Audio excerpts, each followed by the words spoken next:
Shalom y bienvenidos a Vía Haftaj Israel, una frase hebrea que significa amarás a Israel. Esperamos que se queden con nosotros, ya que nuestro maestro, el Dr. Baruch, nos compartirá una enseñanza expositiva de la Biblia. El Dr. Baruch es profesor titular del Instituto Zera Abraham, con sede en Israel. Aunque todos los cursos en el instituto se imparten en hebreo, el Dr. Baruch se complace en compartir esta enseñanza en inglés con doblaje al español. Para más información, visítenos en amarasaisrael.org o descargue nuestra aplicación móvil Mi Estudio Bíblico. Aquí está Baruch y la lección de hoy. Dios quiere que creas la verdad para que puedas caminar en amor. ¿A qué me refiero con esto? A que es solo cuando creemos la doctrina piadosa, la revelación que Dios nos da en su palabra, solo entonces, a través de esa doctrina y esa verdad, vamos a poder demostrar el amor de Dios a otros. En otras palabras, que podamos comportarnos de una manera apropiada. Lo que creemos es extremadamente importante.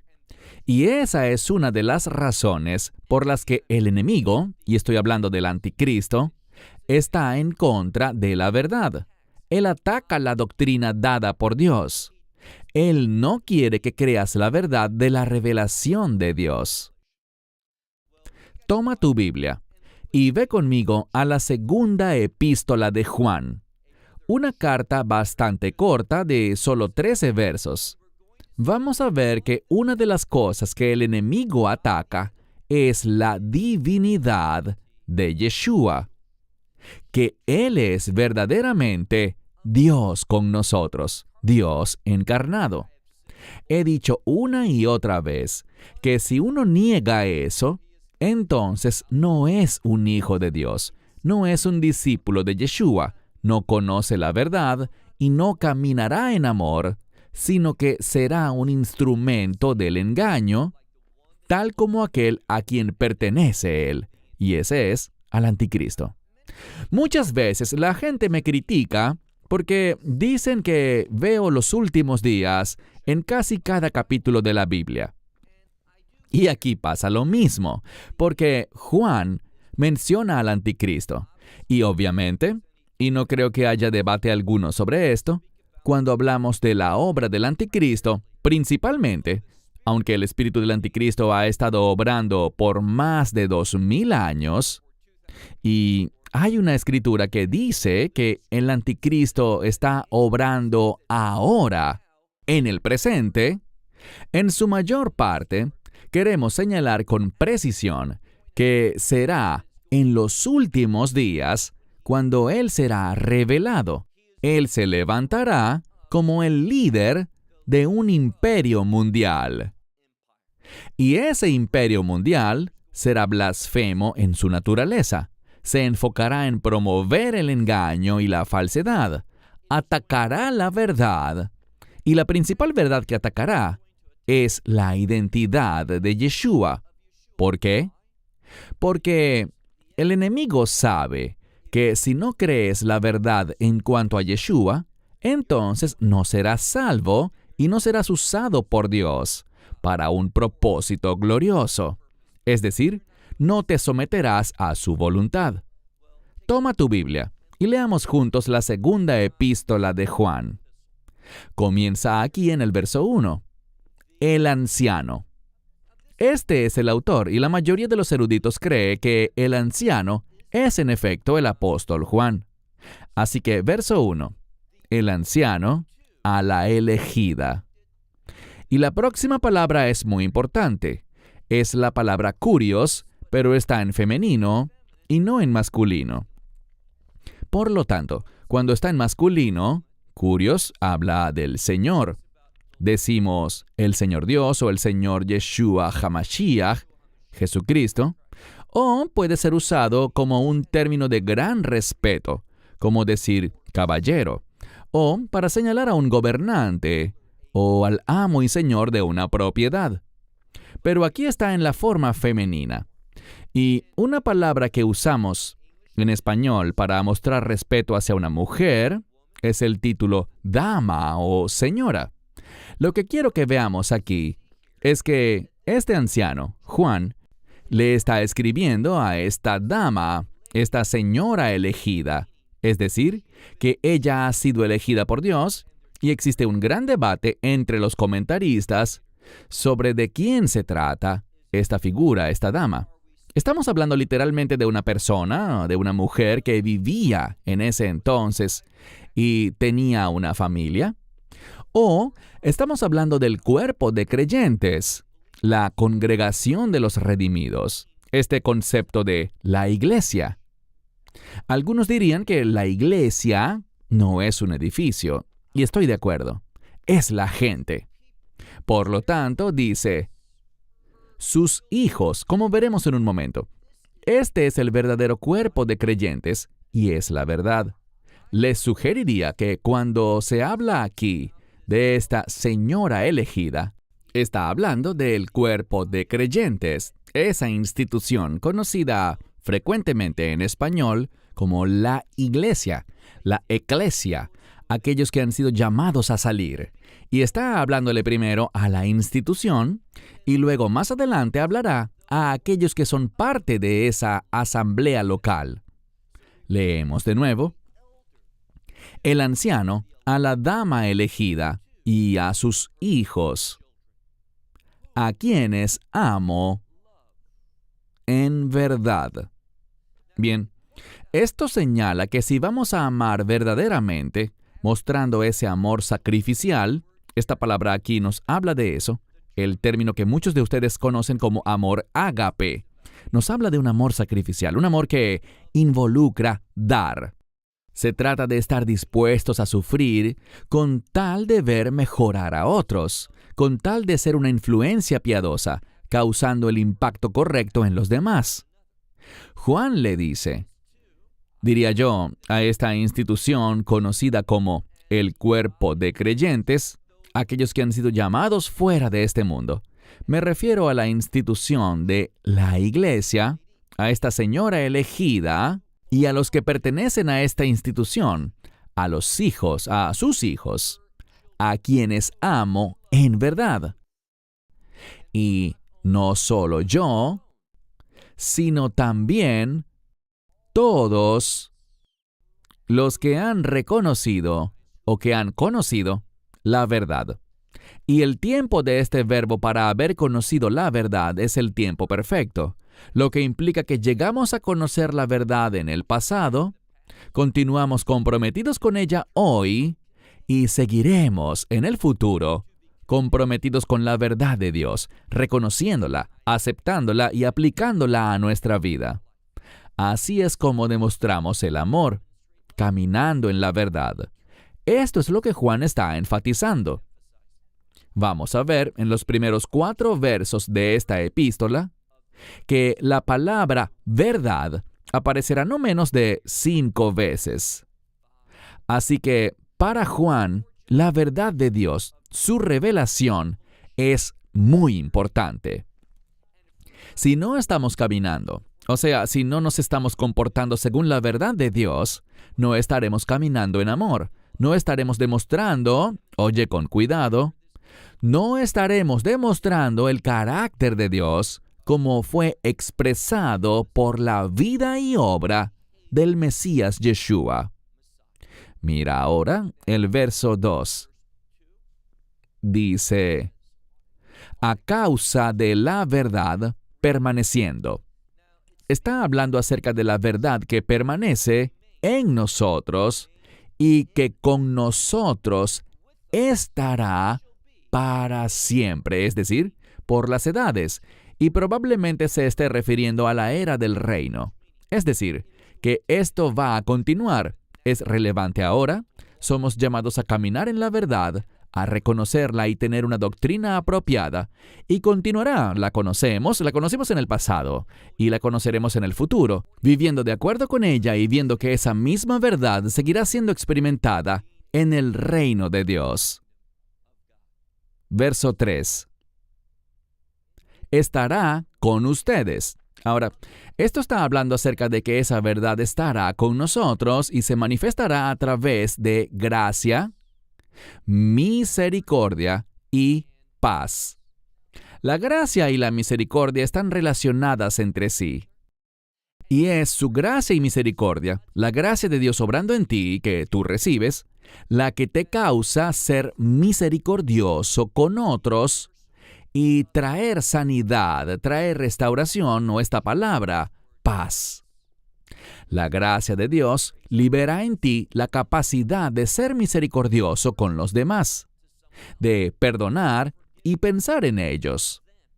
La palabra hebrea para misericordia es la misma palabra para el vientre de una mujer, y el vientre responderá, cambiará, para dar lo mejor a ese niño que habita dentro del vientre de su madre. Por lo tanto, la misericordia no piensa en uno mismo, sino que piensa en los demás, lo que es mejor para ellos. Dios nos está hablando y nos dice que esta verdad continuará. Es una verdad del reino, es una verdad eterna. No cambiará porque es una verdad perfecta. Por lo tanto, estará con nosotros manifestándose a través de gracia, misericordia y paz, de Dios el Padre. Así que es del Padre, el Padre Dios. ¿Y por qué se menciona aquí a Dios el Padre? Muy sencillo. Porque este concepto de Padre habla de un proveedor. Así que Dios provee la verdad. Esa verdad nos llevará a ser receptores de la gracia de Dios, mostrando su misericordia y, también vemos aquí, estableciendo paz. Y sabemos que este concepto de paz está relacionado con la voluntad de Dios. Este es el orden, pero la base, no te lo pierdas, la base es la verdad de que Dios provee. Luego leemos, además, y no dice solo Dios el Padre, es decir, este Dios que provee, sino que además señala el medio por el cual lo provee. Dice, del Señor, el Mesías Yeshua, el Hijo del Padre, quien provee esto en verdad, en amor, es decir, en verdad y amor. Recibimos el amor de Dios al recibir la verdad de Dios. Dios manifestó su amor a través de Yeshua, a través del mensaje del Evangelio, de la obra que Él hizo. Él fue quien hizo la obra que liberó la gracia de Dios, una gracia que salva, una gracia que produce su voluntad en nuestra vida. Fue el Mesías quien hizo la obra para liberar eso, hacerlo disponible para ti y para mí. Y una vez más, mira al final del verso 3, allí leemos, en verdad y en amor. La implicación es que cuando estamos en la verdad, vamos a demostrar el amor de Dios. Esto realmente es una verdad de la Torá. Ama a Dios, como estudiamos en las lecciones de la primera epístola de Juan. Ama a Dios con todo tu corazón, alma, mente y fuerzas, y a tu prójimo como a ti mismo. Recibimos el amor de Dios por la verdad de Dios, el mensaje del Evangelio. Nos convertimos en receptores del amor de Dios, de su gracia y su misericordia que trae paz y restauración a nuestro ser. Como resultado, ahora demuestro mi amor por Dios, mi Salvador, extendiendo, manifestando, demostrando el amor, ese amor que tengo de Dios y para Dios, a mi prójimo, a los demás. Así que esta verdad se manifiesta a través del amor. Verso 4. Dice, y me he regocijado en gran manera porque, e insisto, el anciano le está hablando aquí a creyentes. Dice, me he regocijado en gran manera porque he hallado que tus hijos están caminando en la verdad, tal como hemos recibido el mandamiento del Padre. Y ahora te pido, y dice, señora, y usa esta palabra porque quiere referirse a lo que esta institución, el cuerpo de creyentes, debe hacer. Se supone que seamos individuos que participamos como instrumento de Dios y somos llamados a demostrar algo. No solo a creer, sino que esa fe se debe manifestar. No somos salvos por manifestarla, somos salvos por la fe, por recibir la gracia de Dios, pero habiéndola recibido, eso producirá algo, y de eso es de lo que está hablando el verso 4, y es la razón por la que Él se regocija. De nuevo, me he regocijado en gran manera porque he hallado, es una forma de decir que ha descubierto algo. He hallado que tus hijos están caminando en la verdad, y noten cómo este caminar en la verdad se manifiesta. Recuerden que el contexto es el amor de Dios, y se manifiesta así, recibiendo un mandamiento del Padre.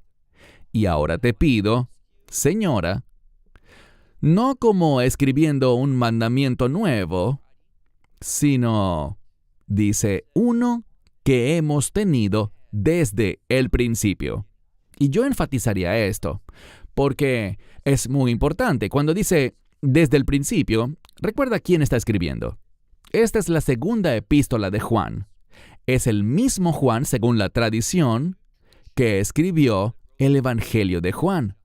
Y la razón por la que se afirma esa tradición es porque el lenguaje, el estilo, el tema, muchas cosas que vemos, cosas peculiares, y cuando digo peculiares, hablo de cosas que son únicas dentro del Evangelio de Juan. Quien quiera que escribiese el Evangelio de Juan, también ese mismo estilo, tanto de escritura como el mismo vocabulario, muchas de las mismas doctrinas, lo que se enfatiza en el Evangelio, también se manifiesta en estas 3 epístolas. Así que no es casualidad. La gente puede tener sus argumentos en contra y está bien. Pueden decir con mucha razón, no tenemos escrito en la Biblia quién escribió ninguno de los evangelios. Y es verdad, es la tradición la que dice que fueron Mateo, Marcos, Lucas y Juan. Es verdad. Pero vemos evidencias en el texto de que el mismo sujeto que escribió el Evangelio de Juan también escribió estas 3 epístolas. Y dice aquí que no está escribiendo un mandamiento nuevo, sino uno que hemos tenido desde el principio. Y sabemos que Juan en su Evangelio, en el primer verso, hablaba acerca del principio. Y quiere decir justo eso, el mismo tipo de principio que en el libro de Génesis. Así que este mandamiento no es nuevo, es algo que Dios siempre ha querido para la humanidad, que demostremos el amor de Dios. Esto es lo que ha sido enfatizado aquí. Lo hemos tenido desde el principio, que nos amemos, noten el mandamiento, que nos amemos unos a otros. La verdad de Dios se manifiesta cuando nos amamos unos a otros. Pero si no estamos caminando en la verdad, ¿cuál será el resultado? Conflicto. Haré una pausa, porque quiero declarar por qué es tan peligroso en la actualidad el hecho de que gran parte de la iglesia como institución no está enseñando doctrina. La mayoría de los creyentes hoy en día son teológicamente ignorantes, y les daré un ejemplo. Estaba dictando una conferencia en Europa Occidental, y mencioné durante la enseñanza el Yom Kippur, pero lo dije en inglés. Me dirigía a un grupo de personas a través de un traductor, y este traductor creció siendo un creyente. Es decir, el padre de este traductor era un pastor cristiano. Se trataba de un hombre que había estado inmerso en la fe, en la Biblia, en las enseñanzas del cristianismo, toda su vida. Pero me resultó muy sorprendente que cuando mencioné el día de la expiación en inglés, él conocía la palabra día, el día de, pero el concepto de expiación era muy extraño para él. Y mientras hablaba de lo que está escrito en Levítico 16 acerca del sumo sacerdote y los 2 machos cabríos y ese día tan importante, noté que este sujeto no sabía nada al respecto. Y aquí está el problema. Cuando no sabemos doctrinas básicas, ¿qué es la expiación? ¿Qué es la redención? ¿Cuál es la diferencia entre ellas?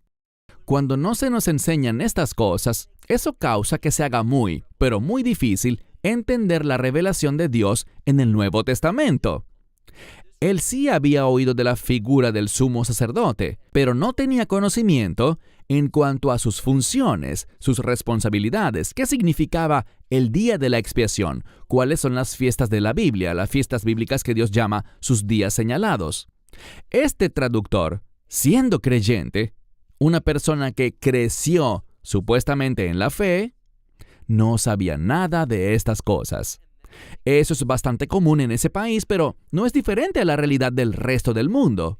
La teología, las doctrinas, los conceptos bíblicos no son realmente enseñados en la medida en la que deberían ser. Así que dice aquí, que nos amemos unos a otros. Es solo cuando estás abrazando la verdad bíblica, las doctrinas de la Escritura, que vas a entender qué significa amarnos unos a otros. Sabrás cómo hacerlo y aceptarás tu responsabilidad de comportarte de ese modo. Verso 6. Y este es el amor. El artículo definido, el amor, no aparece en la mayoría de las Biblias en inglés, pero sí aparece en el hebreo original y habla de un amor específico, un amor único. El amor que Dios ve y define como amor, no como el mundo lo hace. Mire de nuevo verso 6. Y este es el amor, que caminemos según sus mandamientos. Muy importante que veamos eso, que caminemos según sus mandamientos. Y esto es importante porque vemos que bíblicamente podemos entender el amor a través de los mandamientos de Dios, de lo que Dios nos instruye a hacer. Esas cosas que la ley de Moisés revela. La ley de Moisés nos enseña cómo amar. Ahora, la ley de Moisés no nos da la capacidad de amar. Solamente nos llama a hacerlo. Otra cosa que hace la ley de Dios, la Torá, es definir qué es justo y qué es injusto, qué es amor y qué no es amor. Nos enseña nuestras responsabilidades hacia Dios y nuestras responsabilidades hacia otros. No nos da el poder, eso solo nos lo da la salvación y la unción del Espíritu Santo en la vida del creyente. Esa unción es la que nos da el poder para amar. Pero los mandamientos efectivamente nos revelan qué es un amor piadoso. Leemos aquí, para que caminéis, que nosotros caminemos de acuerdo a sus mandamientos. Este es el mandamiento, tal como habéis oído desde el principio. Esta es la segunda vez que está enfatizando el principio, y quiere decir justo a eso, el principio de la revelación de Dios. Dios reveló su amor desde el principio. Fue el amor de Dios lo que lo llevó a crear al mundo. Fue el amor de Dios lo que lo llevó a poner a Adán y Eva en el jardín del Edén, para que todo lo que necesitaran estuviera allí. Fue el amor de Dios lo que le llevó a poner en el centro el árbol de la vida. Y fue por la naturaleza del mundo que Él creó, con la capacidad de elegir, que puso allí el árbol del conocimiento del bien y del mal. Todo esto es para que el hombre pudiera elegir correctamente, elegir el amor, elegir la vida que Dios nos había instruido a vivir. Así que noten lo que dice, mismo verso 6 en la segunda parte. Este es el mandamiento, tal como habéis oído desde el principio, para que en él ustedes caminen. Muy importante este término caminar. Les he compartido que el término para decir ley judía es halajá. Halajá proviene de la palabra halija, caminar. Habla del estilo de vida, la conducta, lo que Dios quiere que hagamos. No somos salvos por nuestra conducta, pero nuestra conducta es importante para Dios.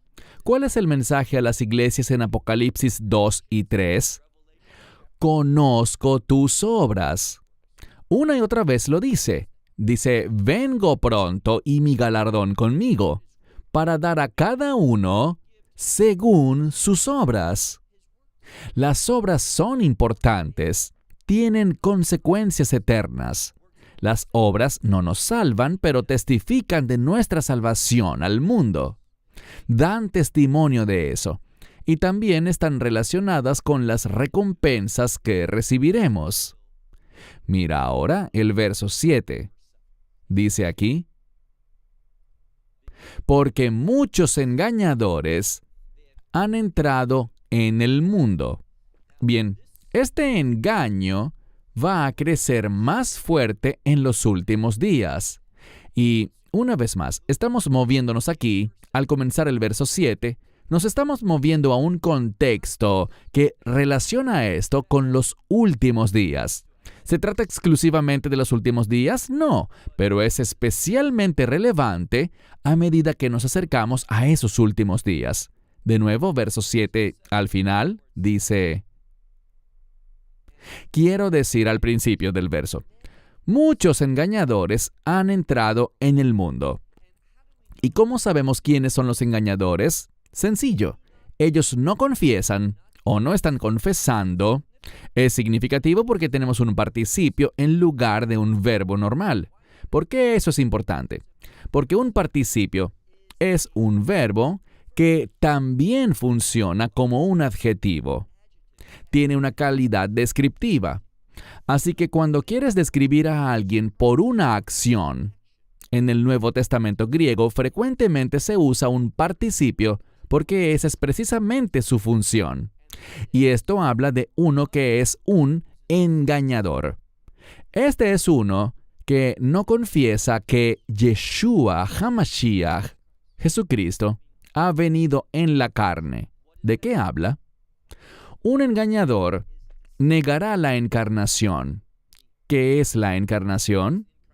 Que Yeshua, quien siempre existió, jamás hubo un tiempo en el que Yeshua, el Hijo de Dios, no existiera. Él no nació en los cielos. Él es eterno, como su Padre. Cuando hablamos de su nacimiento, de lo que estamos hablando es de cómo tomó carne humana y entró a este mundo. La palabra encarnado significa estar en carne humana. Así que si alguien niega la encarnación del Mesías, está negando su divinidad. No creen que Él es Dios. No creen que debe ser adorado. Y esta persona es un engañador. Debes tener cuidado. Hay muchas personas que conozco que son incluso populares, especialmente dentro del movimiento mesiánico. Debes preguntarles, ¿crees en la encarnación del Mesías? ¿Que Él es Dios y se manifestó en carne humana, totalmente hombre y totalmente Dios? Si no creen eso, y puedo decirte que muchos tartamudean en cuanto a este tema. No quieren hablar de frente y decir lo que realmente creen. Me preguntaron, estando yo en una ciudad al sur de Israel. Allí estaba un individuo que vino de una congregación de habla rusa y me lo presentaron durante un evento y me dijo, quiero preguntarte algo. Oí que eres un creyente. Sí, soy un creyente. Y su pregunta era, ¿es Yeshua un ser divino? ¿Es apropiado adorarlo? ¿Cómo crees que le respondí? Le dije una palabra, sí. Claro que lo creo. No tuve que darle vueltas al plato, no tuve que decir un montón de cosas. Solo un simple sí. Y cuando alguien no está dispuesto a decir simplemente que sí a esa pregunta, se debe a que son parte de los muchos engañadores que han entrado en este mundo y que no están confesando que Yeshua HaMashiach, Jesucristo, ha venido en la carne. Este es el engañador y el anticristo. Es decir, es un sirviente, es un engañador y está sirviendo al anticristo. Así es como el anticristo se comportará. Él atacará la identidad del Mesías. Atacará la divinidad de Yeshua. Él dirá, oh, no debes adorar a Yeshua, no debes orar a Él, no debes creer que Él es Dios. Bueno, si alguien te dice tales cosas, que no debes hacer esto y que no debes hacer lo otro, ese es un engañador y está bajo la influencia del anticristo. ¿Por qué? Porque esa es la actitud del anticristo. Es su doctrina, no es la doctrina de Dios. Por lo tanto, verso 8 dice, estén alerta, o literalmente, cuídense. Y debo mencionar que en este verso tenemos una diferencia entre los manuscritos de Nestle Aland y el Textus Receptus. Y la única diferencia aquí es esta. En este verso donde nos detuvimos, en el Textus Receptus dice, cuidémonos, porque eso tendrá un resultado, un efecto. Va a impactar a todos los creyentes. Es decir, ante esta caída, esta falsa doctrina, todos debemos estar alerta porque ella tendrá un impacto. El Textus Receptus lo coloca en primera persona plural, es decir, nosotros, cuidémonos. Mientras tanto, el Nestle Aland, en el que se basa la mayoría de las traducciones, no lo tienen en primera persona plural, sino en la segunda persona plural, es decir, ustedes, cuídense.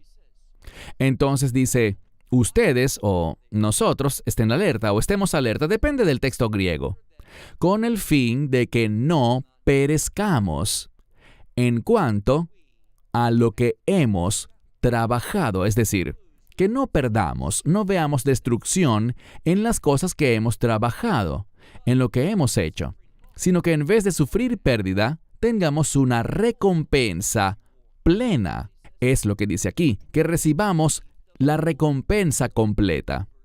Verso 9. Todo aquel que se desvía, es la mejor manera de traducir esta palabra. Es una palabra, y algunas traducciones en inglés dicen, según Nestle Aland, dicen, todo el que se adelanta. Y en ese sentido está hablando de tener un punto de vista progresista. Y eso está pasando entre muchos creyentes. Están cayendo en una mentalidad progresista. Por ejemplo, hay una congregación en el área de Washington, D.C., McLean Bible Church, y bajo su líder, esa congregación está cayendo en el progresismo en cuanto a la política y a la justicia social, que no se basa realmente en la justicia bíblica, sino en lo que el hombre considera justo. Así que vemos que este progresismo está impactando a la iglesia. Ahora, Nestle Aland usa este término para progresar, pero aquí, en el Textus Receptus, la palabra habla sobre desviarse. Significa embarcarse y salir. Así que es una desviación para avanzar, pero apartándose de un lugar. Así que es una desviación. Leamos con cuidado el verso 9.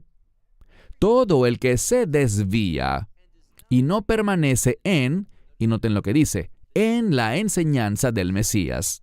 Esa palabra para enseñanza es una palabra griega que muchas Biblias traducen con el término doctrina.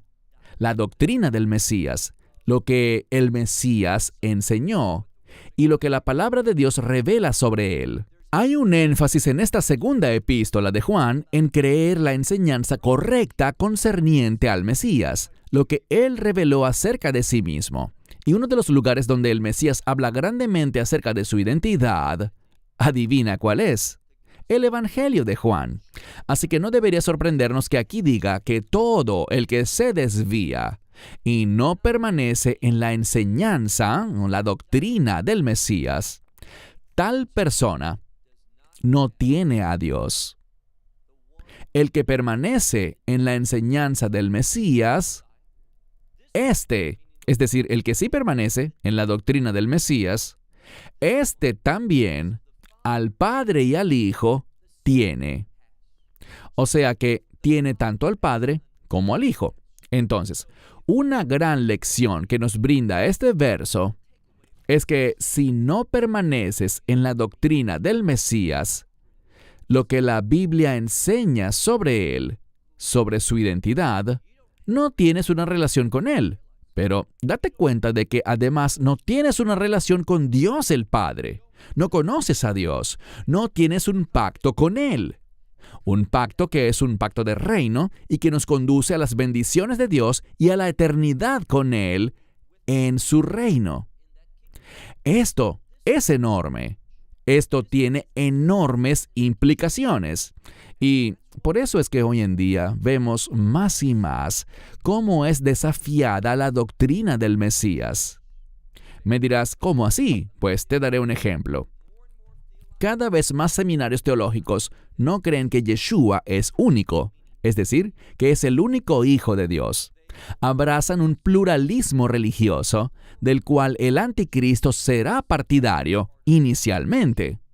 Ellos dicen, bueno, Mahoma fue un hijo de Dios, Buda fue otro hijo de Dios, y no consideran que Yeshua sea único, que sea el único Salvador.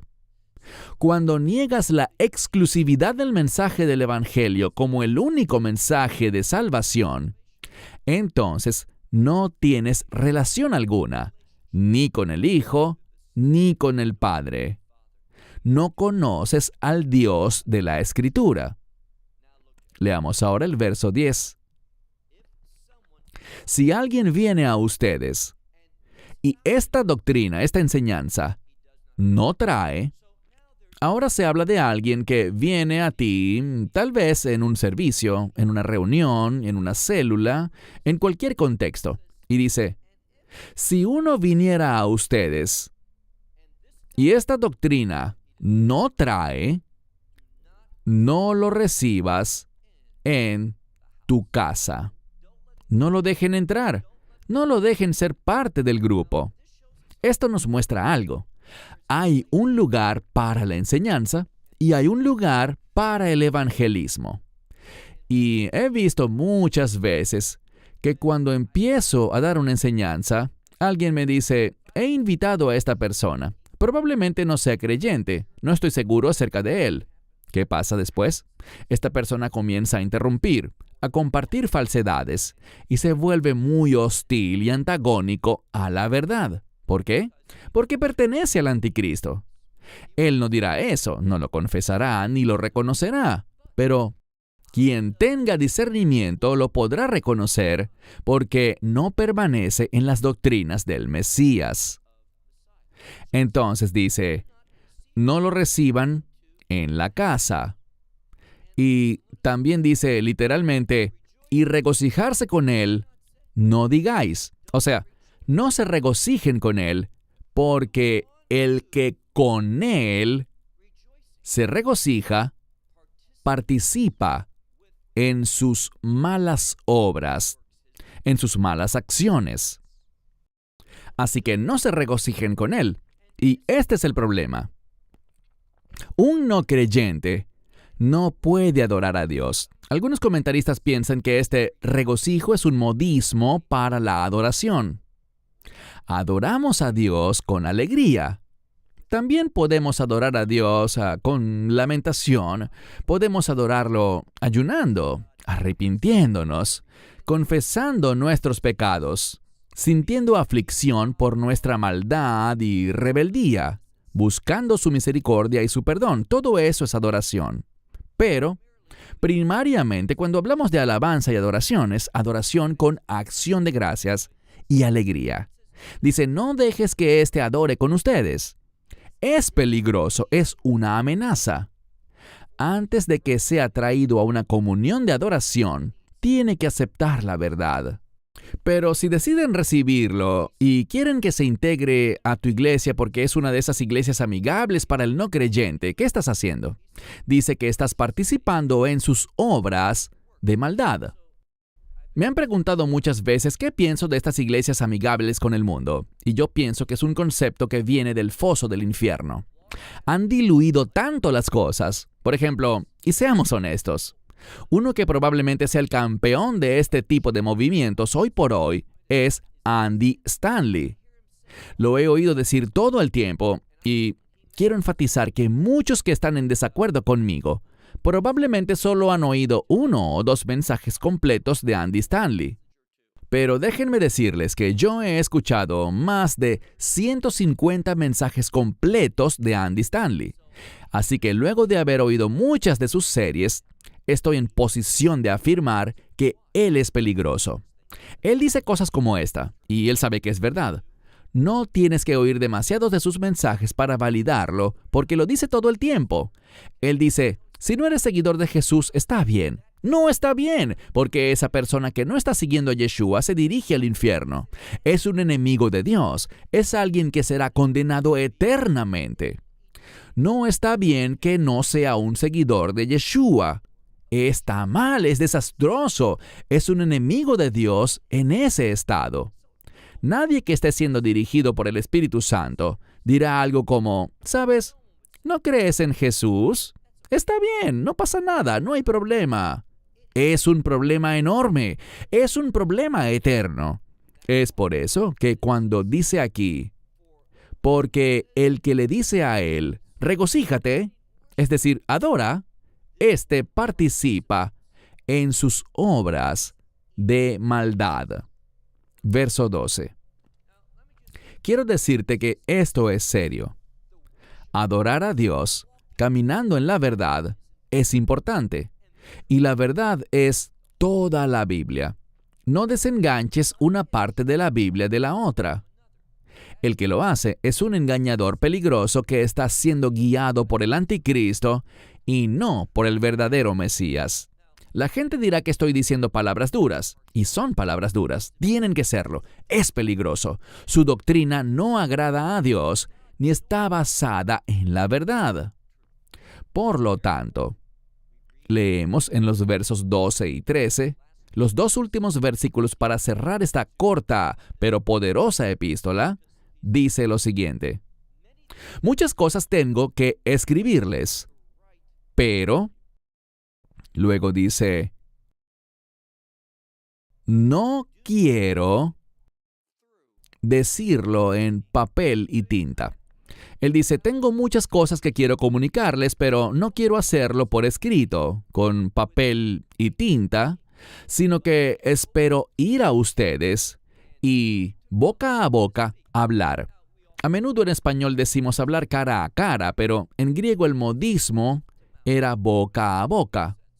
Entonces, boca a boca hablar, con el fin de que nuestro gozo sea cumplido. Muy importante, que nuestro gozo sea cumplido. ¿Qué está diciendo aquí?